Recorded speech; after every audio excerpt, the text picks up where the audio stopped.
I freeze mid-sip when I hear Brittany's laughter floating through the thin walls of my parents' condo. My coffee mug dangles precariously from my fingertips as her words become clear. I know, Madison has no idea. Her rent increase is literally paying for our entire Myrtle Beach vacation. Robert's thrilled he's been wanting to take Logan to the ocean. The ceramic mug slips from my hand and shatters against the linoleum, sending coffee and shards spraying across my bare feet. I barely notice the hot liquid burning my skin. 3 weeks I've been sleeping on this lumpy couch. 3 weeks since Tyler and Brittany moved in with baby Logan, claiming they needed the extra bedroom temporarily while their house was being renovated. 3 weeks since my parents doubled my rent because expenses have gone up, sweetie. I step carefully over the broken pieces and peer around the corner. The living room is barely recognizable anymore. My belongings are crammed into plastic bins stacked in the corner, while Tyler's family photos dominate the mantel. Baby toys litter the floor. Brittany sits cross-legged on what used to be my reading chair, still oblivious to my presence. Mom and Dad said they'll watch Logan while we're gone so we can have some alone time. I'm thinking spa day, maybe some shopping. She pauses, listening. Oh, Madison? She's covering the office that weekend. At least she's good for something, right? My chest tightens as the truth crystallizes. My parents aren't just favoring Tyler, they're actively using my money to support him. The realization burns worse than the coffee on my feet. I think back to when I was 16, begging Mom to let me take dance lessons. We just can't afford extras right now, Madison, she'd said while signing the check for Tyler's private baseball coach. Maybe next year. I remember my college graduation dinner. I'd earned a full academic scholarship to state while working 20 hours a week at the campus bookstore. My parents had spent exactly 12 minutes acknowledging my magna cum laude status before turning the conversation to Tyler's acceptance letter to a mid-tier university that would cost them thousands each semester. Dad had proudly displayed the letter on the table. Our son, the future business mogul. My hands tremble as I retreat to the kitchen. I pick up my phone and dial Mom's number before I lose my nerve. Madison? Everything okay? You never call during work hours. Why did you raise my rent? My voice sounds strange, too tight. A pause. Well, as we explained, expenses have gone up. The HOA fees increased, and with Tyler's family staying temporarily, the utilities are higher. But I'm sleeping on the couch while paying double what I was before. How is that fair? It's our property, and we need to cover the additional expenses. Her voice takes on the patient tone she uses when she thinks I'm being unreasonable. Family helps family, Madison. You know that. Family helps family. The phrase echoes in my head as I open my banking app. There they are, 6 months of increasing payments. First, a utility surcharge, then a maintenance fee, and finally the doubled rent, all while Tyler pays nothing. We need to talk about this arrangement as a family, I say, surprised by the steadiness in my voice. There's nothing to discuss. Your father and I have already decided this is what works best for everyone. Best for everyone, or best for Tyler? Mom's voice turns icy. I don't appreciate your tone. Tyler has a family to support now. His startup needs time to get off the ground, and they need our help. You have a stable job. You should be grateful we're providing you affordable housing in this market. Affordable, at twice what I was paying before. Dad agrees with this? I ask, though I already know the answer. Of course he does. We're united on this, Madison. Now I need to go. Tyler and Brittany are bringing Logan over for lunch. After she hangs up, I stare at my phone. My hands have stopped trembling. For years, I've swallowed my protests, accepted the scraps of their attention, told myself that family loyalty matters above all else. I've believed that eventually, my contributions would be recognized, my efforts appreciated. But as I stand here in the kitchen I help pay for, surrounded by the shattered pieces of my coffee mug, I finally understand the truth. In my family's eyes, my contributions aren't appreciated, they're expected. My responsibilities are obligations, while Tyler's are optional. If I push back, I risk losing even the minimal connection I have with my parents. If I don't, I'll keep paying for Tyler's vacations while sleeping on a couch that leaves my back aching every morning. I step carefully to avoid the broken ceramic and bend down to clean up the mess. As I work, something shifts inside me. The anger doesn't fade, but it cools into something harder, more focused. I've been playing by their rules for 27 years. Maybe it's time to write some rules of my own. Later that night, The bank statement sits on the kitchen counter like a landmine waiting to detonate. I freeze, my fingers hovering over the official-looking paper that Mom must have forgotten during her hasty departure for yoga class. My name jumps from the pager, rather, an abbreviation of it. M's contribution, the line reads. The transfer date matches exactly when my rent check cleared last month. The amount matches too, $1,800. But the destination isn't my parents' account, it's Tyler's. I lean against the refrigerator, my lungs struggling to pull in enough air. The cool metal against my back anchors me as the room threatens to tilt. This isn't a one-time occurrence. Each month shows the same pattern. My rent deposited, then immediately transferred to Tyler's account with that same damning label. They've been using me as their personal ATM for Tyler's family. For months. Sunday dinner arrives with its usual clockwork precision.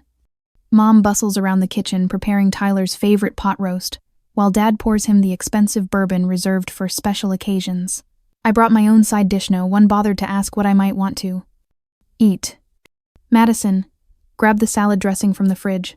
Mom calls without looking at me. I comply mechanically, watching Tyler sprawl in what used to be my reading chair, baby Logan bouncing on his knee.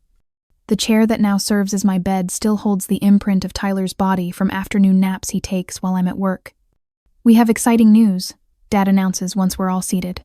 He clears his throat with that self-important rumble that always precedes his proclamations. We've decided to renovate the second bedroom into a proper nursery for Logan. New carpet, fresh paint, built-in storage.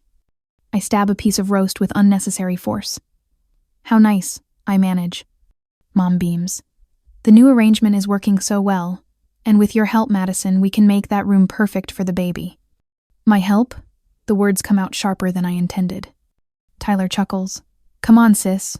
You're such a good aunt, supporting us like this. He winks, and something in his expression tells me he knows exactly where my rent money goes. The fork trembles in my hand. They aren't even trying to hide it anymore. Later that night, I scroll through apartment listings on my phone, the glow illuminating the darkened living room. Every decent one-bedroom within commuting distance starts at $2,400, far above what I can afford while maintaining my emergency fund. Speaking of which, I switch to my banking app. My savings account balance blinks back accusingly, down almost $5,000 since Tyler moved in. At this rate, I'll deplete my emergency fund entirely within 2 months. The financial reality crushes down on me. I can't afford to move, but staying means bankruptcy. I minimize the banking app and pull up the MBA program I'd been planning to apply to. The application fee alone is $250 money I no longer have to spare. With a swipe of my finger, I delete the MBA website from my bookmarks. Sleep evades me again. The lumpy couch springs dig into my hip no matter how I position myself. I've tried foam toppers, doubled blankets, even sleeping pills. Nothing helps.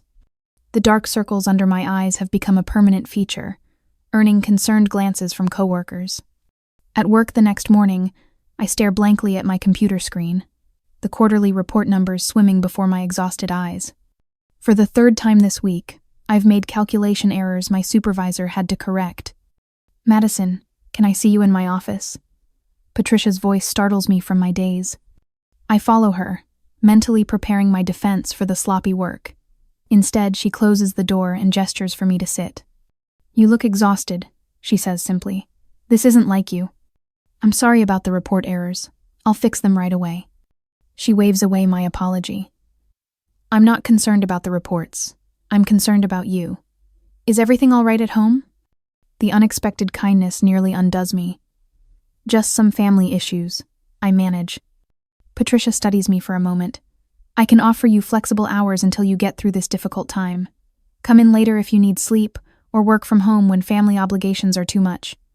Thank you, I whisper, fighting back the burn of tears. In that moment, my boss shows more concern for my well-being than my family has in years. That evening, I update my budget spreadsheet at the kitchen table, methodically eliminating every non-essential expense. My weekly coffee shop visit gone, streaming service canceled. Cell phone plan downgraded. Every dollar matters now. As I make these cuts, a question forms in my mind. Should I confront my family directly about what I've discovered, or quietly make my own plans to leave? Confronting them might force change, but secretly planning my exit would protect me from further manipulation.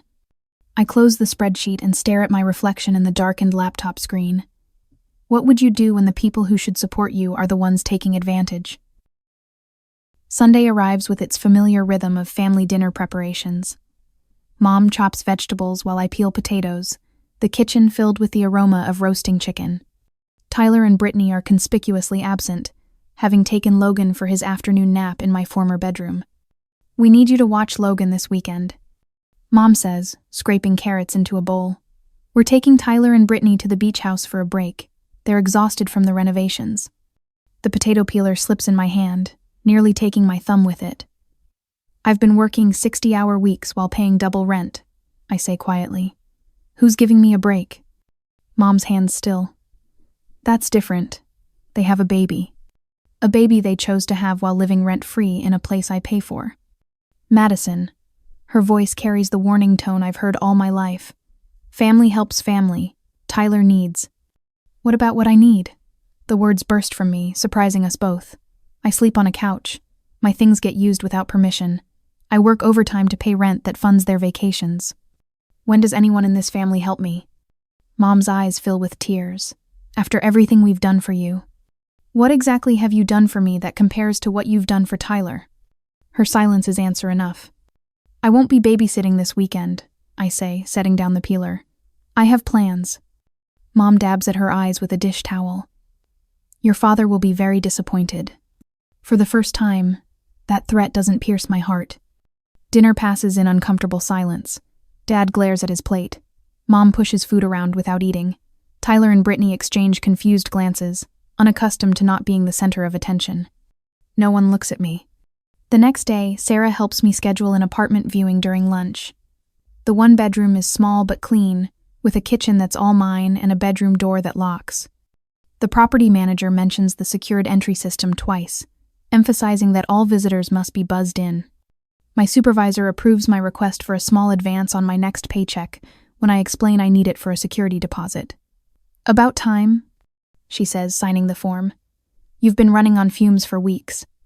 That evening, I create a new spreadsheet, not one documenting losses, but one planning gains. A freedom fund with careful calculations of rent, utilities, and the small luxuries I've denied myself for too long.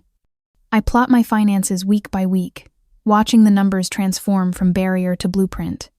2 days later, I sign the lease during my lunch break, the pen steady in my hand. The apartment will be ready in exactly 3 weeks. The property manager explains the security features, again a coded entry, that requires a resident to grant access, security cameras in the lobby. No one gets in unless you want them to, she assures me. I drive back to the condo that evening, rehearsing how I'll break the news to my parents. But when I open the door, the conversation I planned evaporates. Mom and Dad sit at the kitchen table, a formal-looking document between them. They look up as I enter. We need to discuss your living arrangement, Dad says, sliding the paper toward me. Given the current circumstances, we've had to adjust your rent. I pick up the notice, the numbers swimming before my eyes. $2,500 monthly, effective immediately.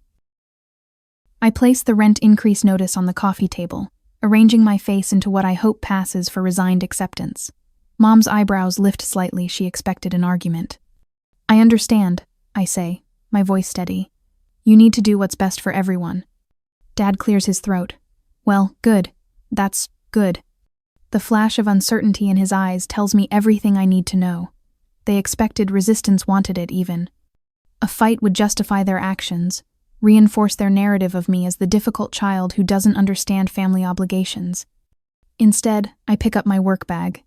I have an early meeting tomorrow. Good night. Later, as they sleep, I begin sorting through my belongings. I carefully select essential items, financial documents, irreplaceable photos, my grandmother's cameo, and pack them into my work tote. Each morning, I smuggle another small load to the office storage room, where Sarah has cleared a shelf for me. By Wednesday, I've set up a P.O. box and changed my banking address. When my credit card company emails to confirm the update, I feel a small thrill of victory. The first thread, unraveled. Madison, honey? Mom calls from the kitchen Saturday morning. We thought you might like your bedroom painted a nicer color. Tyler and your father are getting started today. I round the corner to find them already moving my furniture. my wall calendar with marked work deadlines crumpled in the trash. That's thoughtful, I manage, noting how Tyler avoids my eyes. Actually, this works perfectly. I have to catch up at the office anyway. Mom beams. See, Tyler? I told you she wouldn't mind. This unexpected gift a reason to be absent allows me to move 3 boxes of books and winter clothes unnoticed. I snap photos of the condo's condition, documenting everything from the scuff-free baseboards to the intact cabinet hinges. No one will claim I left damages. Sunday evening, Tyler corners me in the kitchen while grabbing another beer. Brittany's really excited about converting half your closet for Logan's things, he says, popping the cap, since you barely use it anyway. I nod, memorizing his exact words. When are you planning that? Next weekend. Dad's got a contractor buddy who'll build custom shelving. That night, I call the moving company and reschedule for Friday instead of Sunday, 4 days earlier than planned. On Tuesday, I find my credit card statement on the kitchen counter, the envelope torn open. Holding it to the light, I can see fingerprints on the edge's fingerprints that don't match mine. The final confirmation I needed. As I packed my grandmother's quilt, the only family heirloom I'd been given, I wondered if I should tell my parents about my move before I left or simply disappear. Would a final confrontation bring closure, or would it just give them another chance to manipulate me? Friday morning dawns bright and clear. My parents left last night for Tyler's baseball tournament, 3 hours away, a weekend event they never missed, even when I had academic competitions in high school. Sarah arrives at 8, coffee carrier in one hand, clipboard in the other. Operation Freedom is a go, she announces, handing me a latte. Thomas will be here with his truck at 9. Your supervisor approved your long weekend, and I've lined up reinforcements for the unpacking party. Thomas backs his pickup truck to the curb precisely at 9. Nice place, he comments, surveying the manicured lawn and community pool. Why leave? Beautiful cage is still a cage, I answer, unlocking the door for the movers who pull up behind him. I place the rent increase notice on the coffee table, arranging my face into what I hope passes for resigned acceptance. Mom's eyebrows lift slightly. She expected an argument. I understand, I say, my voice steady. You need to do what's best for everyone. Dad clears his throat. Well, good. That's good. The flash of uncertainty in his eyes tells me everything I need to know. They expected, resistance wanted it even. A fight would justify their actions, reinforce their narrative of me as the difficult child who doesn't understand family obligations. Instead, I pick up my work bag. I have an early meeting tomorrow. Good night. Later, as they sleep, I begin sorting through my belongings. I carefully select essential items, financial documents, irreplaceable photos, my grandmother's cameo, and pack them into my work tote. Each morning, I smuggle another small load to the office storage room, where Sarah has cleared a shelf for me. By Wednesday, I've set up a P.O. box and changed my banking address. When my credit card company emails to confirm the update, I feel a small thrill of victory. The first thread unraveled. Madison, honey? Mom calls from the kitchen Saturday morning. We thought you might like your bedroom painted a nicer color. Tyler and your father are getting started today. I round the corner to find them already moving my furniture, my wall calendar with marked work deadlines crumpled in the trash. That's thoughtful, I manage, noting how Tyler avoids my eyes. Actually, this works perfectly. I have to catch up at the office anyway. Mom beams. See, Tyler? I told you she wouldn't mind. This unexpected gift a reason to be absent allows me to move 3 boxes of books and winter clothes unnoticed. I snap photos of the condo's condition, documenting everything from the scuff-free baseboards to the intact cabinet hinges. No one will claim I left damages. Sunday evening, Tyler corners me in the kitchen while grabbing another beer. Brittany's really excited about converting half your closet for Logan's things, he says, popping the cap, since you barely use it anyway. I nod, memorizing his exact words. When are you planning that? Next weekend. Dad's got a contractor buddy who'll build custom shelving. That night, I call the moving company and reschedule for Friday instead of Sunday, 4 days earlier than planned. On Tuesday, I find my credit card statement on the kitchen counter, the envelope torn open. Holding it to the light, I can see fingerprints on the edge's fingerprints that don't match mine. The final confirmation I needed. As I packed my grandmother's quilt, the only family heirloom I'd been given, I wondered if I should tell my parents about my move before I left or simply disappear. Would a final confrontation bring closure, or would it just give them another chance to manipulate me? Friday morning dawns bright and clear. My parents left last night for Tyler's baseball tournament, 3 hours away, a weekend event they never missed, even when I had academic competitions in high school. Sarah arrives at 8, coffee carrier in one hand, clipboard in the other. Operation Freedom is a go, she announces, handing me a latte. Thomas will be here with his truck at 9. Your supervisor approved your long weekend, and I've lined up reinforcements for the unpacking party. Thomas backs his pickup truck to the curb precisely at 9. Nice place, he comments, surveying the manicured lawn and community pool. Why leave? Beautiful cage is still a cage, I answer, unlocking the door for the movers who pull up behind him. The professional team works efficiently, wrapping furniture and loading boxes while Sarah and Thomas handle my personal items. By 1 o'clock, the condo looks remarkably untouched except for the absence of anything that belongs to me. You sure about this? Sarah asks as I lock the door, leaving my key on the counter inside. Never been more certain of anything. My new apartment is modest but entirely mine. White walls I can paint any color, windows that let in afternoon light, and most importantly, a secured entrance no one can breach without my permission. As we unpack, Thomas hangs my diploma's achievements my parents never displayed. My supervisor arrives with housewarming wine and helps assemble my bed frame. 2 other colleagues bring takeout and start organizing my kitchen. To Madison, Sarah toasts, raising her paper cup of wine, who reminds us that family should be earned, not entitled. The warm glow of their support wraps around me like a blanket, more comforting than any family dinner I can remember. At 7, my phone begins vibrating continuously. 17 missed calls in 30 minutes. I silence it and place it screen down on my new coffee table. They found the empty closet, I say, unexpected calmness washing over me. A text from Tyler appears. How could you abandon the family like this when we need you most? Then from Mom. We're coming over right now. I glance around my new living room plants on the windowsill. Books arranged on shelves, friends chatting in my kitchen, and feel something unfamiliar settle in my chest. Peace. They don't know where I am. And for the first time in 27 years, I'm not rushing to ease their distress. I pick up my wine and join the conversation about paint colors for my bathroom, 17 panicked notifications blinking unheeded behind me. Next day at work, I stand beside my desk, knuckles white against the polished wood as my parents and Tyler burst through the office door without warning. Mother's eyes are red-rimmed, tissue clutched dramatically to her nose. Dad's jaw is set in that familiar stubborn line I've seen 1,000 times before, the expression that always preceded "because I said so" throughout my childhood. Behind them, Tyler paces like a caged animal, his designer shoes squeaking against the tile floor. 3 pairs of eyes lock onto me, and I feel something I haven't experienced in their presence before. Calm. Madison, this has gone far enough, Dad announces, his voice carrying across the open floor plan.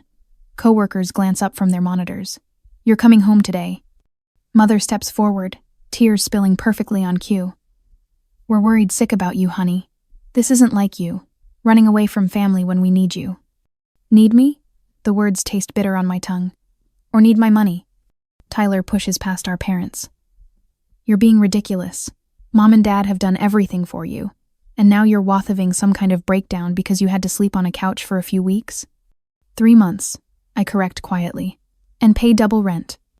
We can work this out at home, Dad says, positioning himself to block my office doorway. His voice drops to that authoritative rumble that used to make me shrink. After all we've done for you, Madison, everything we've sacrificed. Mother touches my arm. I resist the urge to pull away. We'll give you your bedroom back. Brittany and I have already moved your things. You can have your space again. For the same rent? I ask. A quick glance passes between my parents. Well, the expenses haven't changed, Dad explains as if to a child. But you'll have your privacy back. That's what you wanted, right? Tyler leans in. Unless you prefer we tell people how you've been acting lately, Dr. Reynolds still practice. Remember him? He helped Cousin Janet during her episode. The threat hangs in the air. Report Madison as mentally unstable if she doesn't comply. I take a deep breath and open my desk drawer. I thought you might come here. I pull out a blue folder, its edges crisp and new. So I prepared something for you. Mother frowns. What's that supposed to be? I open the folder and spread its contents across my desk. Bank statements, rent receipts, photos of my belongings moved without permission, some damaged. A credit card statement with the envelope torn open not by me. This is 6 years of rent payments over. $60,000 for a property Tyler has lived in rent-free. My finger trails down a highlighted column. And these are the transfers you made to Tyler's account on the same days my rent cleared. Dad's face flushes red. You had no right to. To what? Track my own money? Notice when my mail was opened? My voice remains steady, surprising even me. Or notice when my possessions were damaged. My supervisor Lisa appears beside my desk, arms folded. I hadn't realized she was listening. Everything okay here, Madison? She asks, her presence a quiet statement of support. I don't owe you anything. I tell my family, maintaining eye contact with my father instead of looking down as I always had before. Not money, not babysitting, not sacrificing my future for Tyler's convenience. You need to leave, I continue, or I'll have security escort you out. Mother gasps. You wouldn't dare. I reach for my phone. Try me. The walk to the lobby feels endless. Every eye in the office follows our procession, my parents and Tyler trailing behind me like disgraced courtiers rather than the royalty they've always considered themselves. In the lobby, with clients and coworkers as witnesses, I stop and turn. I almost forgot. I pull a sheet from the folder. This is for you. Dad takes it, squinting at the itemized list. What the hell is this? An invoice. Excess rent, babysitting services, damaged property. I point to the total at the bottom. $27,412. Tyler laughs, the sound sharp and dismissive. This is exactly what I'm talking about. You've always been jealous of me. Mom and Dad just recognized who had real potential. I look at my brother, really look at him for perhaps the first time. The expensive watch, the tailored clothes, the entitled expectation in his eyes. No, Tyler. They taught you to take and me to give. I'm finally learning a different lesson. Mother steps forward, tears flowing freely now. She reaches for my hands, but I keep them at my sides. We're family, Madison, she pleads. We're all you have. The words would have crushed me 3 months ago. Today, they merely bounce off. Family doesn't exploit family, I say softly. I have people who respect me now. I walk to the glass doors and hold one open, waiting. Through the window, I can see a security guard approaching, summoned by the receptionist who'd recognized the tension. Madison, please. Dad tries one last time. You're making a mistake. No, I reply. I'm finally correcting one. They leave without another word, 3 stunned faces disappearing into the parking lot. I return to my desk on legs that somehow feel both leaden and weightless. 2 weeks later, Sarah drops by my apartment with a bottle of wine and office gossip. Heard your parents are scrambling to cover their mortgage, she says, pouring us each a glass. Apparently they can't make the payments without your rent. I sip my wine, unsure how to feel about this information. Tyler's working at the mall now, Sarah continues. Megan from accounting saw him at the cell phone kiosk, said he didn't look happy about it. His startup research must be on hold, I say, unable to keep the dryness from my voice. Sarah raises her glass in a toast. To consequences. I should feel vindicated. Instead, I feel strangely hollow. My grandmother's birthday is next weekend. The whole family will be there. Are you going? Before I can answer, my phone chimes with a text. I don't recognize the number. I open the message to find a photo of an envelope addressed to me in spidery handwriting. Below it, a simple message. Check your mailbox. 10 minutes later, I'm holding a cream-colored note card from my grandmother. The message is brief but sends a chill down my spine. I've been watching. We need to talk. 2 days later, the scent of garlic and basil wafts through my apartment as I arrange a vase of sunflowers on my second-hand dining table. My dining table. In my apartment. The thought still sends a flutter through my chest even after 3 weeks. Need help with anything else? Sarah asks, placing the last wine glass beside a chipped blue plate. I think we're set. I smooth the tablecloth burgundy, not navy, because I chose it myself. The doorbell chimes, and I catch my reflection in the entryway mirror. Shoulders back, chin lifted, a woman who makes her own decisions. Thomas arrives with a bottle of wine, followed by Jen from accounting and Marcus from HR. My colleagues turned friends fill my modest living room with laughter that belongs entirely to me. Oh, I almost forgot. I hurry to my bedroom and return with an envelope. Look what came yesterday. Sarah unfolds the letter and squeals. MBA program. Madison, this is fantastic. With the money I'm saving on family contributions, I can actually afford tuition. I gesture toward my wall where my photography series landscapes my mother once called a waste of perfectly good film hangs in simple frames. Beside them sits a framed photo of our department receiving the Quarterly Achievement Award, my face beaming in the front row. To Madison, Thomas raises his glass.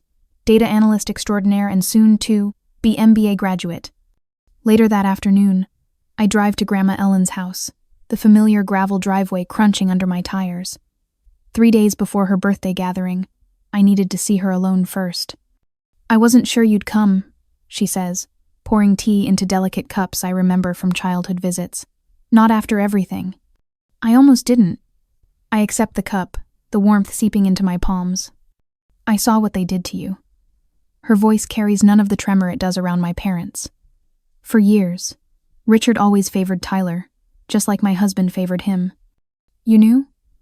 The tea scalds my tongue, but the pain feels distant. I knew, but I was too afraid to speak up. When you lose your voice once, it's hard to find it again. She places her weathered hand over mine. I'm proud of you for finding yours sooner than I did. Instead of the familiar resentment, I feel only a gentle sadness for the patterns that imprisoned us both. It wasn't easy. Nothing worthwhile ever is. She rises with surprising agility and retrieves a carved wooden box from her bookshelf. This was my mother's. I want you to have it.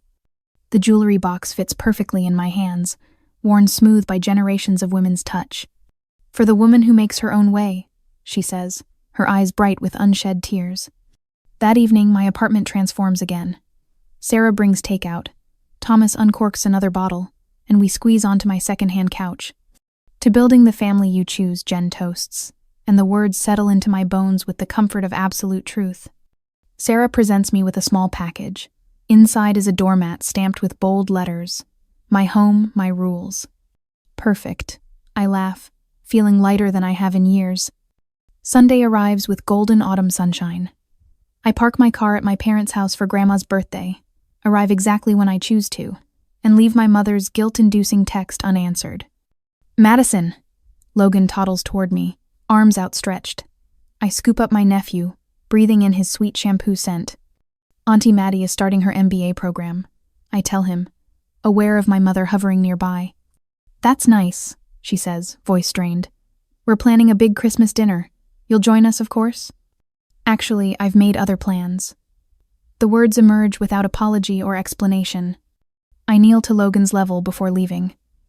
I'll always be here for you, I whisper, just in a healthier way. As I drive away, I adjust my rearview mirror. The house where I once measured my worth by others' approval grows smaller behind me.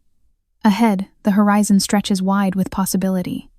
I wonder if setting boundaries was actually the most loving thing I could have done, and not just for myself, but for them too. Sometimes the hardest lesson to teach is that respect must be earned, not demanded. What would you have done? Continued to sacrifice your well-being for family harmony, or drawn the line as I did?